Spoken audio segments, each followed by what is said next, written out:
बच्चों ये वीडियो आपके इशू ऑफ शेयर चैप्टर के क्वेश्चन नंबर 13 का है। एक या दो क्वेश्चन आपने बता रखे हैं मुझे, उसमें से एक 13th क्वेश्चन मैं आपको इस वीडियो में समझा रहा हूँ। थोड़ा बड़ा है, फास्ट चलेगा वीडियो, आप ना देखें इसको, अदरवाइज़ बहुत बड़ा हो जाएगा नहीं तो। The director of company x limited invite application for 2 lakh equity share. 2 lakh equity share के लिए एप्लीकेशन मंगवाई है बच्चे। 10 रुपये के शेयर है, 20% प्रीमियम पे इशू होंगे। तो 10 रुपये का 20% होगा 2 रुपये, यानी 12 रुपये में शेयर इशू होगा। कैसे मांग रहे हैं पैसा? एप्लीकेशन पे 5 रुपये, अलॉटमेंट पर 4 इंक्लूडिंग प्रीमियम, यानी 2 + 2। तो 5 इस पे हो गया, 2 + 2 अलॉटमेंट पर हो गया। फर्स्ट कॉल 2 रुपये की, सेकंड कॉल 1 रुपये की। एप्लीकेशन में receipt for 2,40,000 share. Over subscription हो गया बच्चों। 2 लाख आपको जो शेयर इशू करने हैं वो 2 लाख इशू करने थे, जबकि एप्लीकेशन 2,40,000 की आ गई है। किसको अलॉटमेंट किया गया और कैसे किया गया बहुत क्लियरली दिया हुआ है क्वेश्चन में। देखो, पहला इसमें 3 कैटेगरी बना रखी है, उस कैटेगरी का भी ध्यान रखना, ये कैटेगरी काम आएगी। जैसे सबसे पहले ए कैटेगरी लिखा हुआ है ना बच्चों, a to the applicant of 1 lakh share in full. इसका मतलब है 1 लाख एप्लीकेशन को तो उन्होंने फुल शेयर दे दिए। फुल का मतलब जितने मांगे उतने, तो 1 लाख को तो 1 लाख दे दिए। टू द एप्लीकेंट ऑफ 80, ये बी कैटेगरी स्टार्ट हो गई। इनको कैटेगरी को इसलिए याद रखना पड़ेगा बच्चों क्योंकि क्वेश्चन में 3 जनों का एरियर है इस क्वेश्चन में, ठीक है। 3 लोग एरियर करेंगे, उसमें से एक जना पहली कैटेगरी का आदमी है, एक जना दूसरी कैटेगरी में है, एक जना तीसरी कैटेगरी में है। ये है ना, इस तरह से अलग अलग होगा। वो कौन सा किस में देखते हैं आगे। तो 1 लाख शेयर की एप्लीकेशन को तो फुल शेयर दे दिए, मतलब पूरे 1 लाख के 1 लाख। 80,000 को 60,000 दिए और 60,000 को 40,000 दिए। इसके जब आप टेबल बनाओगे तो 3 लाइन की टेबल बनेगी, मैंने बना के रख दी है, अभी दिखा दूंगा आपको।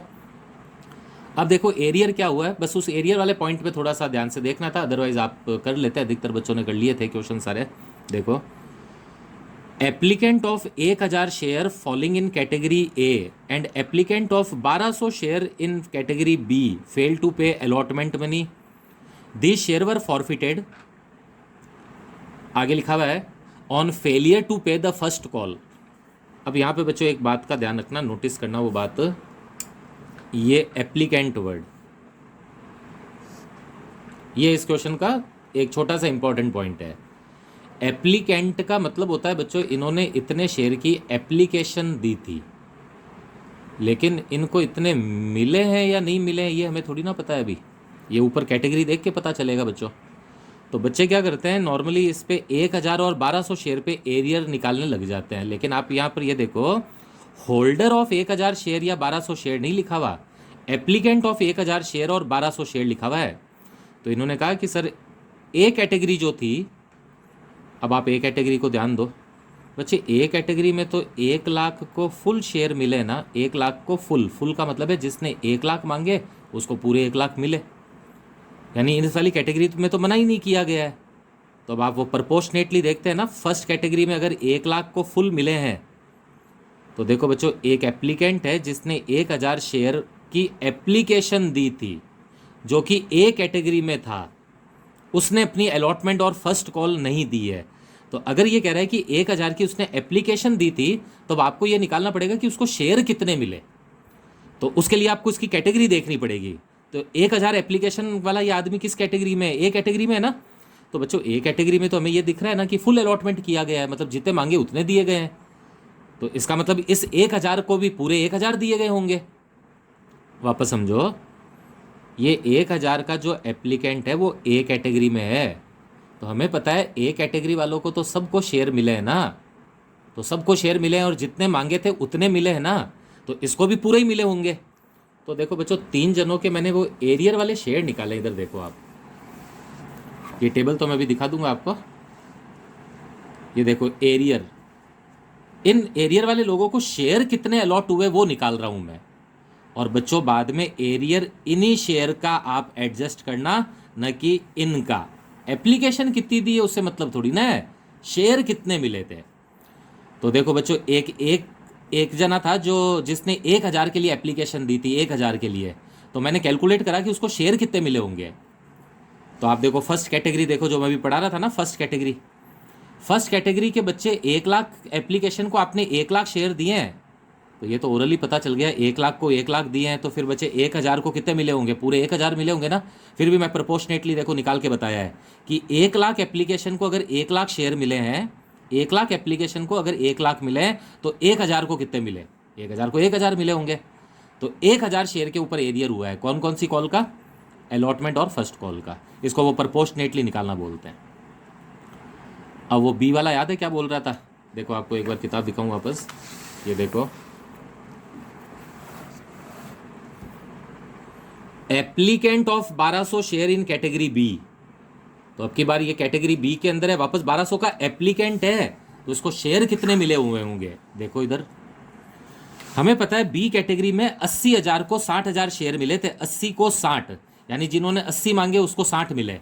तो निकालो प्रोपोर्शनेटली, जिसने 80 मांगे 80,000 शेयर उसको 60,000 मिले, जीरो ज़्यादा लग गया एक, जिसने 80,000 मांगे उसको 60 मिले, तो जिसने 80 मांगे उसको 60 मिले, तो 1200 वाले को कितने मिले होंगे। प्रोपोर्शनेटली निकालना है बच्चों, ये मैथमेटिक्स तो आनी पड़ेगी अब छोटी मोटी आपको, कि अगर 80,000 को 60,000 मिले तो 1200 को कितने मिले। इसमें दिक्कत आए ना तो परसेंटेज निकाल लिया करो। 80 को अगर 60 मिलते हैं, परसेंटेज निकालना बच्चों के लिए आसान है। ये मान लो कि आपके 80 में से 80 में से 60 नंबर आए हैं, 80 में से 60, तो 80 में से 60 का परसेंटेज कैसे निकालते हो, 60 ऊपर 80 नीचे रखते हो, इंटू 100 कर दो। देखो इधर 60 डिवाइडेड बाय 80 इंटू 100 कितना आया, 75%। इसका मतलब है तुमने जितने शेयर मांगे होंगे उसका 75% ही मिलेगा तुम्हें, तुमने जितना मांगे उसके 75% ही। तो देखो इस आदमी ने 1200 शेयर मांगे थे, 1200, तो 1200 का 75% निकाल दो आप, 1200 का 75% 900 शेयर ही होता है। तो बच्चे इस आदमी ने मांगे 1200 थे लेकिन इसको शेयर मिले 900 हैं, तो जब आप इसका एरियर लेस करो तो 1200 का मत करना, 900 शेयर का एरियर लेस करना, क्योंकि 1200 के लिए तो इसने एप्लीकेशन दी थी लेकिन इसको मिले 900 शेयर ही है। तो 1,000 शेयर का एक मालिक जो ए कैटेगरी में है उसने अपनी अलॉटमेंट फर्स्ट कॉल नहीं दी, और बच्चों फर्स्ट कॉल के बाद इसके शेयर फॉरफिट हो जाएंगे। बी कैटेगरी के अंदर एक आदमी है जिसके पास 900 शेयर है, 900 शेयर, उसने भी अपनी अलॉटमेंट फर्स्ट कॉल नहीं दी, इसके शेयर भी फर्स्ट कॉल के बाद फॉरफिट हो जाएंगे क्वेश्चन में। और बच्चे लास्ट में एक जने का और एरियर है, लेकिन अब की बार वर्ड एप्लीकेंट नहीं लिखा हुआ। अब की बार देखो वर्ड क्या लिखा हुआ है, बस यही ध्यान रखना था इस क्वेश्चन में, होल्डर वर्ड लिखा हुआ है। होल्डर ऑफ 1200 शेयर, होल्डर का मतलब है 1200 इसको मिले हैं, तो अब इसमें कोई कैलकुलेशन नहीं करनी पड़ेगी, साफ बोल रहा है इसके पास 1200 शेयर थे और इसने कौन कौन सी कॉल नहीं दी, ये सी कैटेगरी में था, और सी कैटेगरी वाले ने कौन सी कॉल नहीं दी, फर्स्ट कॉल और final call, that is first call और सेकंड कॉल नहीं दी, और इसके शेयर सेकंड कॉल के बाद फिर क्या किए गए, फॉरफिट।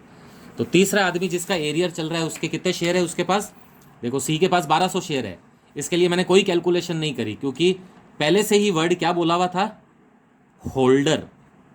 इसका मतलब 1200 शेयर इसके पास हैं, तो 1200 पे एरियर निकाल दिया जाएगा फर्स्ट कॉल और सेकंड कॉल पे, और इसके शेयर सेकंड कॉल के बाद फॉरफिट किए जाएंगे। तो क्वेश्चन में एक अच्छी बात ये थी, ये एप्लीकेंट वाली, पहली कैटेगरी के 1,000 के एप्लीकेंट ने अलॉटमेंट और फर्स्ट कॉल नहीं दी, तो मैंने ये देखा कि फर्स्ट कैटेगरी के अंदर तो जितने शेयर मांगे उतने मिले थे ना, तो जितने मांगे थे उतने मिले थे, तो 1,000 को भी 1,000 ही मिले होंगे। फिर एक जना था बी कैटेगरी में, वो 1200 शेयर का एप्लीकेंट था, तो मैंने ये देखा कि बी कैटेगरी में 80 को 60 मिले हैं, तो 1200 को कितने मिले होंगे, 1200 को 900 मिले होंगे, तो 900 शेयर के एक होल्डर के वापस अलॉटमेंट और फर्स्ट कॉल का एरियर हो गया। और 1200 जो लास्ट वाला था उसके लिए पहले से होल्डर वर्ड ही लिखा हुआ है, यानी इसके पास 1200 शेयर थे और इसने कौन कौन सी कॉल नहीं दी थी, फर्स्ट कॉल और सेकंड कॉल। अब री इशू का मैं लास्ट में बता दूंगा आप लोगों को, पहले जल्दी से इसकी एंट्रीज देख लो। यानी बच्चों एरियर इन शेयर का लेस करना, बस इतना ध्यान रखना है ना, एरियर वाले ये शेयर है न कि ये वाले, ये तो एप्लीकेंट थे, इतने एप्लीकेशन को इतने शेयर मिले थे, तो एरियर इन पे निकालना पड़ेगा आपको। वो general entries in the book of company start कर दिया, हेडिंग नहीं लिखी, आप लिख देना general entries in the book of company. पहले आएगी एप्लीकेशन मनी रिसीव, एप्लीकेशन पे बच्चों 12 लाख रुपए हैं, 2,40,000 की एप्लीकेशन आई है, जबकि आपको 2 लाख शेयर इशू करने थे। किसको कितने दिए थे वो क्वेश्चन ने बता दिया था, टोटल 12 लाख रुपए एप्लीकेशन पे आए। Bank account debit to share application, मैं शेयर का नाम नहीं लिख रहा, जो भी है, 12 लाख। सेकेंड एंट्री होती है एप्लीकेशन मनी ट्रांसफर टू या एप्लीकेशन मनी अप्रोप्रिएटेड।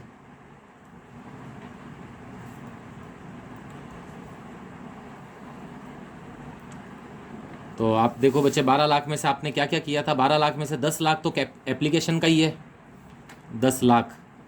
2 लाख रुपए एक्सेस आया था जो आपने अलॉटमेंट में एडजस्ट कर लिया था। इसमें ये टेबल देख लीजिएगा, अब चैप्टर के लास्ट क्वेश्चन है तो टेबल बनानी तो आपको आती होगी। तो ना टोटल मिला के ना 2 लाख रुपए का एडवांस आया था, वो 2 लाख रुपए अपने अलॉटमेंट में एडजस्ट किए हैं। तो एंट्री बनेगी share application account debit 12 lakh. जो एप्लीकेशन अकाउंट पहले क्रेडिट हुआ था वो अगली एंट्री में डेबिट हो जाएगा। बच्चे फर्स्ट क्वेश्चन और लास्ट क्वेश्चन को समझाने में थोड़ा डिफरेंस तो होगा ना, मतलब एंड के अंदर हम ये मानते हैं कि अब आपको आता ही होगी एंट्रीज और टेबल्स। तो टू शेयर कैपिटल, खुद एप्लीकेशन का जो होता है वो तो कैपिटल में जाता है, और जो अलॉटमेंट का है वो अलॉटमेंट में जाता है। इस क्वेश्चन में रिफंड कुछ नहीं हुआ है। तो टू शेयर कैपिटल 10 लाख और to share allotment 2 lakh.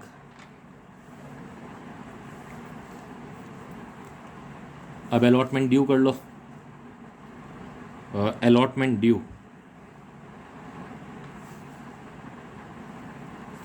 Allotment due की एंट्री बनेगी, अलॉटमेंट प्रीमियम पे है बच्चों, share allotment account debit to share capital और to security premium. Application 2,40,000 share की आई थी, बट आपने तो 2 लाख इशू किए थे ना, तो कॉल वगैरह सब 2 लाख शेयर पे ही मांगनी है आपको ना, क्योंकि हमें तो 2 लाख शेयर इशू करने थे, हमने 2 लाख शेयर इशू किए हैं। तो कैपिटल में आ जाएगा 2 लाख इंटू 2, और प्रीमियम में भी आ जाएगा 2 लाख इंटू 2। याद होगा 4 रुपये की अलॉटमेंट है जिसमें 2 रुपये कैपिटल के हैं और 2 रुपये प्रीमियम के हैं। तो 2 लाख इंटू 2 आएगा 4 लाख, और दोनों मिला के हो जाएंगे 8 लाख। ठीक है, to share capital 4 lakh, to security premium 4 lakh, दोनों मिला के 8 लाख। अब एरियर होना स्टार्ट हो जाएगा। वापस देख लो एक बार ये टेबल। 1000 के शेयर होल्डर ने अलॉटमेंट फर्स्ट कॉल नहीं दी है, एक 900 शेयर का होल्डर और है, ये ए कैटेगरी में है, फर्स्ट वाली लाइन वाली में। देखो बच्चों, अभी एरियर बहुत ध्यान से निकालना पड़ेगा। ये जो 1000 वाला है ये फर्स्ट कैटेगरी में है, और आप देखो फर्स्ट कैटेगरी में अलॉटमेंट पर कोई एडवांस नहीं आया हुआ है, और एडवांस नहीं आया हुआ होता है तो एरिया डायरेक्ट निकल जाता है बच्चों। जबकि ये 900 वाला है, ये बी कैटेगरी में, इसने भी बच्चों अलॉटमेंट फर्स्ट कॉल नहीं दी है, अलॉटमेंट और फर्स्ट कॉल। लेकिन बी कैटेगरी वालों का यहाँ पे देखो अलॉटमेंट आया हुआ, एडवांस आया हुआ देखा है। बी कैटेगरी देखो बच्चों, ये देखो अलॉटमेंट पर एडवांस आया हुआ है।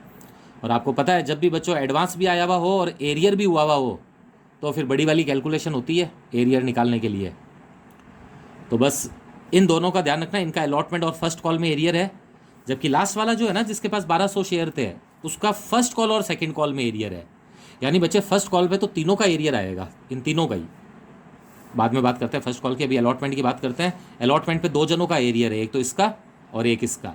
ये है फर्स्ट कैटेगरी में, इस ए कैटेगरी में, और ये है सेकंड कैटेगरी में, इस बी कैटेगरी में। अभी निकालते हैं देखो एरियर वगैरह। अब बच्चे इंपॉर्टेंट कैलकुलेशन है, ध्यान से देखना। मैं 1000 और 900 शेयर पे एरियर कैलकुलेट कर रहा हूं, क्योंकि अमाउंट रिसीव्ड की एंट्री तो बाद में हो पाएगी ना बच्चों, पहले वर्किंग नोट तो बनाए। एंट्री की हेडिंग डाल देता हूं 4th, allotment money received. Entry बनेगी bank account debit to share allotment. अब कितनी बनेगी उसके लिए ये वर्किंग नोट देख लो। वर्किंग नोट अपन बगल में यहाँ पे बनाते हैं। पहले बच्चे मैं अलॉटमेंट का एरियर निकालता हूँ सारा, ठीक है। पहले अलॉटमेंट का एरियर निकाल देता हूँ कि एरियर किस किस लोगों ने नहीं दिया। तो बच्चों एक जना ए कैटेगरी में था, उसके पास 1000 शेयर थे। इधर देखो, ए कैटेगरी में था, उसके पास 1000 शेयर थे, ये 1000 शेयर। तो आप देखो ए कैटेगरी में तो कोई एडवांस आया हुआ ही नहीं है ना बच्चों। तो जब एडवांस नहीं आया हुआ है तो एरिया डायरेक्ट निकल जाएगा बस इसका। तो तो 1000 का एरियर कैसे निकालोगे? 1000 इंटू 4, क्योंकि 4 रुपये की थी अलॉटमेंट, तो 1000 इंटू 4, 4000 का एरियर। तो इस 1000 वाले शेयर पे तो 4000 का एरियर आ गया, डायरेक्ट निकल गया, क्योंकि ये फर्स्ट कैटेगरी में था, फर्स्ट कैटेगरी में कोई एडवांस नहीं आया हुआ। बी का निकालते हैं। बी का एरियर 1200 शेयर पे मत निकाल देना बच्चों, 1200 की तो इसने एप्लीकेंट मतलब एप्लीकेशन दी थी, इसको शेयर तो 900 ही मिले हैं, 900 पे निकालो एरियर। इसका ध्यान से वही बड़ी कैलकुलेशन ध्यान से देखो। पहले तो देखो 900 शेयर पे इसका बनता कितना है, ड्यू कितना होता है। तो बच्चे 900 इंटू 4, क्योंकि अलॉटमेंट 4 रुपए की है, तो 900 इंटू 4 होता है ड्यू इसका, यानी 900 इंटू 4, 9 9 18 18 36, 3600 रुपये इसको भेजने चाहिए थे। ठीक है, 3600 रुपीज़ इसके बनते हैं, इसको 3600 भेजने चाहिए थे। लेकिन बच्चे ये बी कैटेगरी में, इधर देखो बी कैटेगरी, बी कैटेगरी में आपने 60,000 शेयर इशू किए हैं। मैंने आपको बताया था ना, इसको नहीं देखना चाहिए कितने की एप्लीकेशन आई थी, आपने इशू तो 60 ही किए थे ना। और अलॉटमेंट पे देखो एडवांस आया हुआ पड़ा है ना बच्चों बी कैटेगरी में, केवल बी कैटेगरी वाला ये देखना बच्चों, ये वाला अमाउंट। तो मुझे पता है कि 60,000 पे अगर 1 लाख एडवांस आया हुआ पड़ा है, 60,000 पे अगर 1 लाख एडवांस आया हुआ है, तो बच्चे ये 900 वाला आदमी भी तो इसी कैटेगरी में ही है बी में, तो इसने भी तो दिया होगा कुछ एडवांस, तो वही प्रपोर्शनेटली निकालो। 60,000 पे अगर 1 लाख का एडवांस आया हुआ है तो 900 पे कितना, यानी थोड़ा तो ये दे चुका है आदमी पहले, लेस एडवांस कितना। 60,000 पे अगर 1 लाख एडवांस आया हुआ है तो 900 पे कितना, आंसर आएगा बच्चों 1500, यानी 1500 रुपए तो ये दे चुका है पहले ही आपको, तो 3600 इसके बनते हैं, उसमें से 1500 ये दे चुका है, तो इसका 2100 ही बच्चों बाकी था। और अगर ये नहीं दे पाया अलॉटमेंट, तो एरियर भी कितने का हुआ, 2100 का, 2100 का एरियर हुआ है। तो बच्चे 4000 का इसका एरियर और 2100 का इसका एरियर, दोनों मिलाकर एरियर कितना हो गया, 4 5 6 6100 रुपीज़ का एरियर होगा।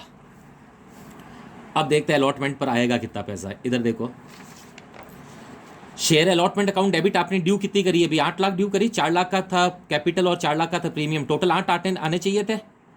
और मैंने आपको कहा था दो चीज़ों को लेस किया करो, एक तो टेबल में पहले से कोई एडवांस आया हुआ है, तो आपने देखो अलॉटमेंट पर 2 लाख तो रुपए पहले से एडवांस में आए हुए पड़े हैं ना लोगों के, वो टेबल वाली टोटल, क्योंकि बच्चे ओवर सब्सक्रिप्शन में जो एडवांस आ जाता है उसको अपन अलॉटमेंट पे रख लेते हैं ना। तो अलॉटमेंट 8 लाख की ड्यू हुई है, उस 8 लाख में से 2 लाख तो पहले से आए हुए पड़े हैं, बचे 6 लाख, और 6 लाख में से ये 6100 का एरियर और हो गया जो अपन ने भी कैलकुलेट किया। तो देखो कितना अमाउंट आएगा ब्रैकेट में, 8 लाख ड्यू हुआ था, उसमें 2 लाख तो बच्चों एडवांस आया हुआ पड़ा है टेबल में, और 6100 का एरियर हो गया जो भी आप कैलकुलेट किया था। बस ये दो चीज़ें लेस कर दो, एरियर और एडवांस, बाकी का अमाउंट आपके पास आ जाएगा।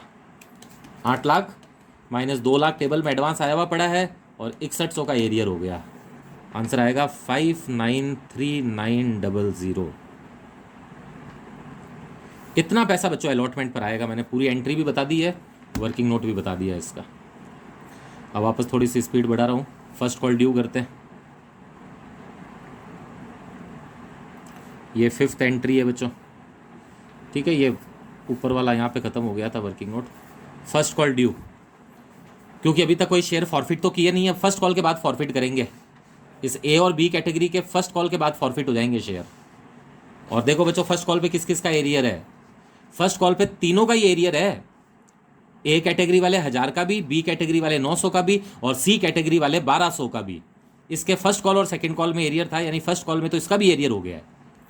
लेकिन एक बहुत अच्छी बात है, टेबल में फर्स्ट कॉल का कोई एडवांस नहीं आया हुआ है, इवन मैंने कॉलम ही नहीं खोला है, फर्स्ट कॉल का कोई एडवांस नहीं आया हुआ है, तो एरियर बच्चों डायरेक्टली निकल जाता है मल्टीप्लाई करके, है ना। सबका अलग अलग निकाल दूंगा, 1000 पे अलग, 900 पे अलग और 1200 के अलग। आप चाहो तो सबको ऐड करके टोटल एक साथ भी निकाल सकते हो एरियर। पहले ड्यू कर लेते हैं first call. Share first call account debit to share capital, बच्चों फर्स्ट कॉल 2 रुपए की है, तो 2 लाख शेयर इंटू 2 रुपये, टोटल शेयर तो 2 लाख इशू हुए ना, तो फर्स्ट कॉल मांगेंगे तो पूरे 2 लाख पे ही ना, तो 2 lakh into 2 4 lakh. First call का कोई एडवांस तो आया हुआ है नहीं टेबल वेबल में, तो केवल एरियर लेस करना पड़ेगा आपको। 6 नंबर एंट्री होगी फर्स्ट कॉल रिसीव। पहले एंट्री कर देता हूँ, bank account debit to first call. कितना आएगा अमाउंट देख लो ब्रैकेट में। इधर इसका वर्किंग नोट बनाता हूँ, उसका एरियर निकाल देता हूँ। ऑन फर्स्ट कॉल बच्चे पहली कैटेगरी वाला 1000 शेयर वाला भी नहीं दे रहा, दूसरी कैटेगरी के 900 शेयर वाला भी नहीं दे रहा, सी कैटेगरी के 1200 शेयर वाला भी नहीं दे रहा। 3 जनों का एरियर है और फर्स्ट कॉल है बच्चों 2 रुपए की, तो बस 2 से मल्टीप्लाई कर दो। 1000 इंटू 2 2000, 900 इंटू 2 1800 और 1200 इंटू 2 2400। टोटल एरियर कितने का हो गया?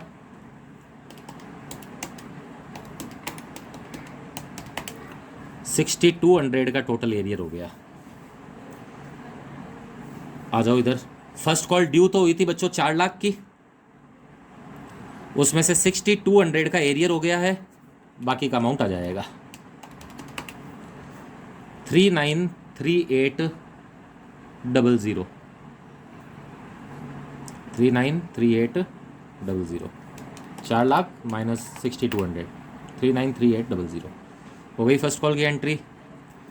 अब करना पड़ेगा फॉरफिट, क्योंकि क्वेश्चन में लिखा हुआ था कि ये जो 1000 शेयर है और जो 900 शेयर है पहले 2 जनों के, इनके शेयर फर्स्ट कॉल के बाद फॉरफिट कर दिए हैं। उसके बाद अपन सेकंड कॉल मांगेंगे और सेकंड कॉल पे फिर केवल इस एक जने का एरियर होगा 1200 का, क्योंकि इनको तो हम पहले ही फर्स्ट कॉल के बाद फॉरफिट कर देंगे। तो मैं अगली 2 एंट्री में पहले इसके शेयर फॉरफिट करता हूँ 1000 वाले के, फिर 900 वाले के फॉरफिट करता हूँ।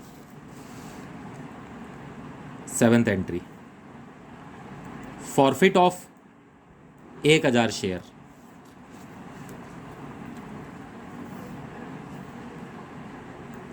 Share capital account debit, security premium account debit,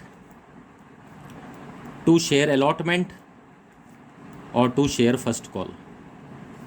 देखो ध्यान से, कैपिटल अकाउंट डेबिट के सामने तो कॉल्ड अप अमाउंट आता है और आपको पता होगा बच्चों अभी तक तो फर्स्ट कॉल ही तो मांगी है ना, फर्स्ट कॉल के बाद फॉरफिट कर रहे हैं। इसका मतलब है अपन ने अभी तक सेकंड कॉल नहीं मांगी है 1 रुपए की। तो बच्चे 10 रुपए में से 1 रुपए की कॉल नहीं मांगी है, बाकी 9 तो मांग लिए ना। तो ये इंटू होगा 1000 इंटू 9। सीधा काउंट करना चाहो तो ऐसे कर लो। अलॉटमेंट मांग ली 5 रुपए की, अलॉटमेंट मांग ली 2 रुपए की, प्रीमियम काउंट नहीं करना है साथ में। 5 और 2 7। फर्स्ट कॉल मांग ली 2 की, 7 और 2 9। या फिर ऐसे देख लो 10 में से 1 रुपए नहीं मांगे अभी तक, तो बाकी के तो मांग लिए ना 9। तो 1000 इंटू 9 हो जाएगा 9000। अब आपको पता होगा बच्चों इस व्यक्ति ने अलॉटमेंट भी नहीं दी है और फर्स्ट कॉल भी नहीं दी है।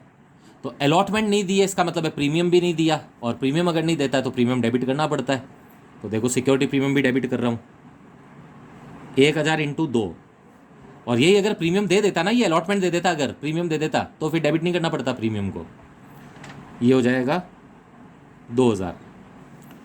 टू अलॉटमेंट और टू फर्स्ट कॉल में एरियर का अमाउंट लिखते हैं जो जो उसने नहीं दिया था। तो बच्चे एरियर वही लिखना जो आप कैलकुलेट करके आए थे। देखो अपन ने अलॉटमेंट का जब वर्किंग नोट बनाया था तो इस 1000 पे कितना एरियर था? 4000 का, यानी इसने अलॉटमेंट पे 4000 रुपये नहीं दिए थे। तो टू अलॉटमेंट 4000। और जब अभी फर्स्ट कॉल पे एरियर निकाला था, देखो फर्स्ट कॉल पे, तो इस 1000 वाले का कितना एरियर आया था? 1000 इंटू 2 2000 का। टू अलॉटमेंट और टू फर्स्ट कॉल में वो एरियर का अमाउंट ही लिखते हैं जो उसने नहीं दिया था। तो अपन ने वर्किंग नोट बनाया था ना, अलॉटमेंट का इसने 4 नहीं दिया था और फर्स्ट कॉल पे इसने 2 नहीं दिया था, तो टू फर्स्ट कॉल 2 बचा हुआ जाएगा। टू शेयर फॉरफिट में बैलेंसिंग फिगर 9 और 2 11, 11 में से 6 लेस हो जाएंगे तो बचेंगे 5। अब इसी तरह से मैं वो दूसरे वाले के 900 शेयर को भी फॉरफिट कर देता हूं। Forfeit of 900 share. Share capital account debit, वही 900 इंटू 9, क्योंकि इसके भी फर्स्ट कॉल के बाद ही कर रहे हैं ना फॉरफिट, तो कॉल्ड अप अमाउंट तो वही 9 रुपये का ही है। 900 इंटू 9 8100। इसने भी अलॉटमेंट नहीं दी है, इसका मतलब इसने भी प्रीमियम नहीं दिया है, तो प्रीमियम अकाउंट भी डेबिट करना पड़ेगा। Security premium account debit. Chapter का एक हार्ड क्वेश्चन चल रहा है और चैप्टर का लास्ट क्वेश्चन भी चल रहा है।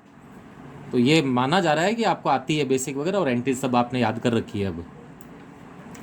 अब लास्ट क्वेश्चंस में आके वो बेसिक एंट्रीज वगैरह वापस बताई नहीं जा सकती है ना बच्चे, कि मैं वापस जाकर प्रीमियम डेबिट क्रेडिट समझाने बैठूँ आपको। तो security premium account debit 900 into 2 1800। इसने भी 2 शेयर अलॉटमेंट नहीं दी है और इसने भी 2 शेयर फर्स्ट कॉल नहीं दी है। अच्छा, एरियर वही लिखना जो ऊपर कैलकुलेट किया था। देखो अलॉटमेंट पर जब एरियर कैलकुलेट किया था तो 900 के ऊपर कितना एरियर निकला था बच्चों? 2100 का एरियर निकला था, ये 2100 का। तो 2 अलॉटमेंट 2100, और फर्स्ट कॉल का जब आपने एरियर निकाला था तो देखो 900 पे कितना एरियर निकला था? 1800 का। 1800 बचे हुआ आ जाएगा 2 शेयर फॉरफिट बैलेंसिंग फिगर।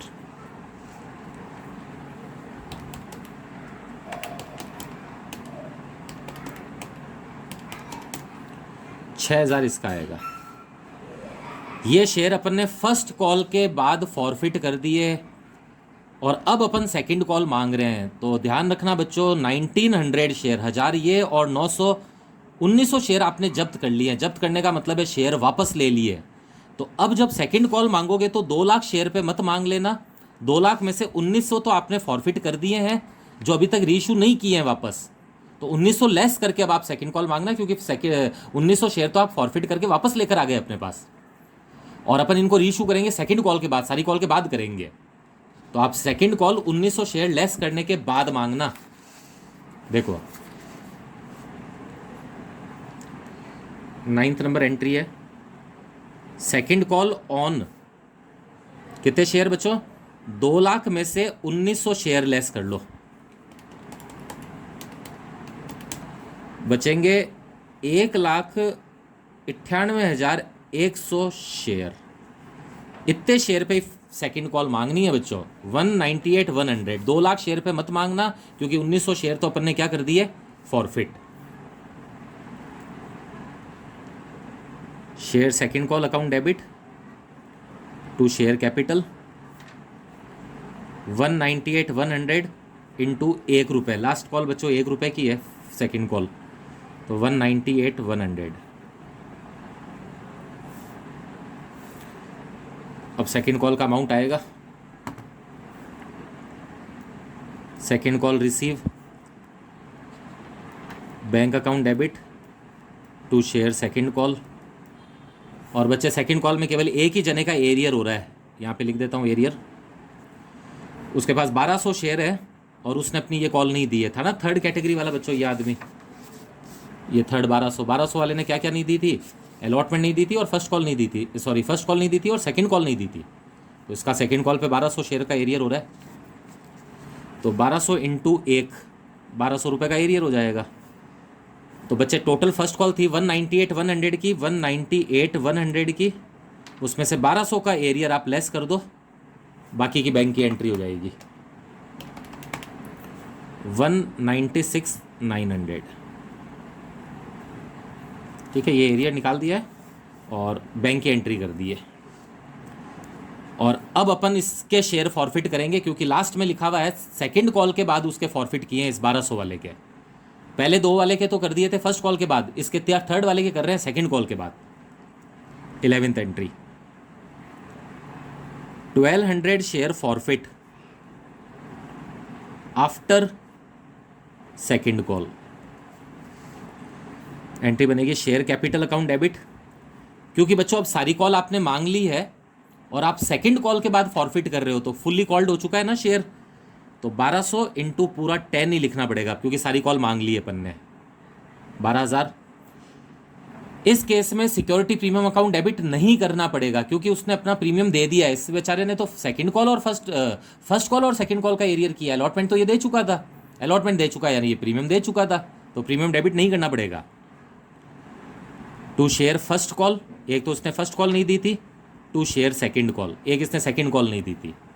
कितना कितना एरियर था वही लेस कर दो जो आपने कैलकुलेट किया था। देखो इधर फर्स्ट कॉल का जब एरियर निकाल रहे थे बच्चों, तो 1200 शेयर पे 2 रुपये के हिसाब से 2400 का एरियर हुआ था फर्स्ट कॉल पे। तो फर्स्ट कॉल पे 2400 का हुआ था, और सेकंड कॉल का तो अभी निकाला था आपने 1200 रुपये का arrear.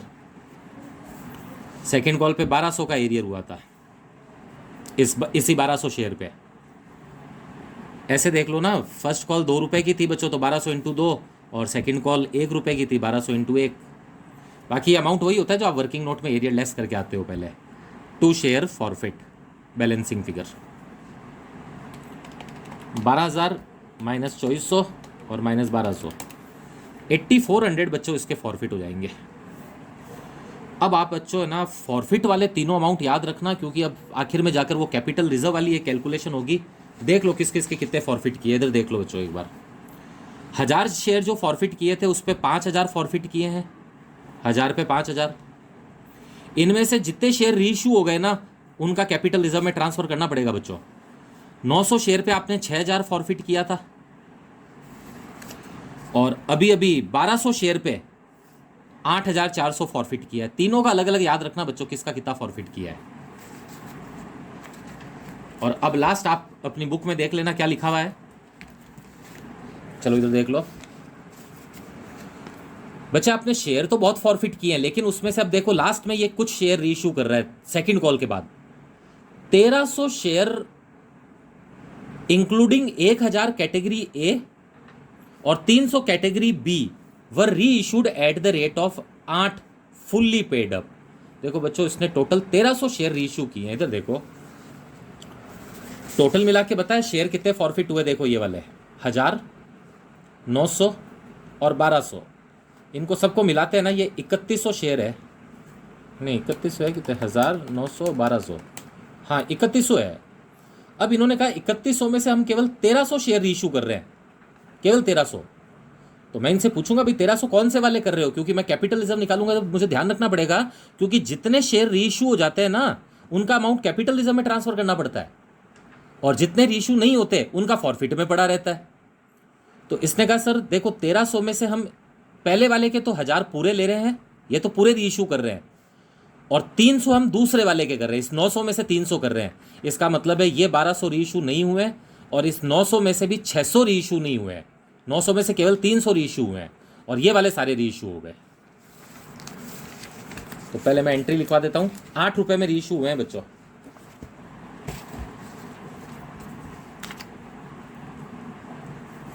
Thirteen entry, reissue of 1300 share. 1300 कौन कौन से, ए वाले 1000 और बी वाले 300, ये 1300 है। Bank account debit 1300 into 8 to share capital 1300 into 10, क्योंकि बच्चे सारी कॉल के बाद हो रहे हैं तो फुल्ली कॉल्ड अप है, इंटू 10 ही किए जाएंगे। सारी कॉल के बाद करते हैं तो फेस वैल्यू से इंटू होता है। ये हो गया 13,000, ये हो गया 10,400, और बचा हुआ जो आएगा वो आ जाएगा डिस्काउंट, जो कि लिखेंगे share forfeit account debit balancing figure. ठीक है, अब मैं आपको कैपिटल रिजर्व निकलवाना बता देता हूं। देखो बहुत ध्यान से देखना बच्चों, इधर चलो वर्किंग नोट बताता हूं। अच्छा आपको बच्चे ए कैटेगरी के 1000 शेयर फॉरफिट हुए थे, बी कैटेगरी के 900 हुए थे, सी के 1200 हुए थे। इन पे फॉरफिट अमाउंट कितना था वो देखो। पहले वो जो शेयर 900 1000 जो फॉरफिट किए थे उस पे आपने 5000 रुपए फॉरफिट किए थे। इस 900 के ऊपर 6000 फॉरफिट किए थे। बहुत इजी कैलकुलेशन बताता हूं, देखो 6000 फॉरफिट किए थे, और तीसरे वाले के आपने 8400 फॉरफिट किए थे। ठीक है, अब इस 1000 के जो शेयर थे ये तो सारे के सारे आपने रीइश्यू कर दे, सारे रीइश्यू कर दिए। तो सारे रीइश्यू किए तो बच्चे ये पूरा का पूरा कैपिटल रिजर्व में चला जाएगा, क्योंकि ये 1000 तो पूरे रीइश्यू हो गए ना, तो इसका फॉरफिट तो पूरा कैपिटल रिजर्व में जाएगा। लेकिन 900 में से आपने 300 शेयर ही रीइश्यू किए हैं, तो ये प्रपोर्शनेटली निकालना पड़ेगा बच्चों कि 900 शेयर पे अगर 6000 रुपये फॉरफिट किए थे, 6000, 900 पे 6000 किए थे, तो 300 पे कितने, इतना ही जाएगा कैपिटल रिजर्व में, क्योंकि हमने इनमें से 300 ही रीइश्यू किए हैं। 6000 डिवाइडेड बाय 900 इंटू 300, ये आएगा बच्चों 2000। और बच्चे इसका बिल्कुल भी अमाउंट कैपिटल रिजर्व में नहीं जाएगा, क्योंकि ये तो रीइश्यू हुआ ही नहीं अभी तक, ये तो फॉरफिट ही पड़े अभी तक। करो ऐड इनकी सबकी, 5 और 2 7,000 रुपये जाएगा फॉरफिट में, सॉरी कैपिटल रिजर्व में, और बाकी का जो बचा हुआ है वो किस में पड़ा रहेगा, फॉरफिट में पड़ा रहेगा। तो बच्चे इस टोटल देखो पहले कितनी हुई इसकी, 5 माइनस 6, सॉरी 5 प्लस 6 और 8,400, ये कितने हुए थे, 19,400 हुए थे फॉरफिट। उस 19,400 में से आप कह रहे हो कैपिटल रिजर्व में 7 जाएगा, तो ये 7 यहाँ से हटवा दो। बचा हुआ जो है वो सारा का सारा बैलेंस ऑफ शेयर फॉरफिट पड़ा रहेगा, वो फॉरफिट में ही पड़ा रहेगा पूरा 12,400। तो अगर आपको आंसर दे रखे हो तो देखना, उसमें बैलेंस ऑफ शेयर फॉरफिट 12,400 लिखा हुआ आएगा कि टोटल 19,400 का फॉरफिट था, उसमें से कैपिटल रिजर्व में 7 जाएगा और बाकी का पूरा पड़ा रहेगा अभी तक।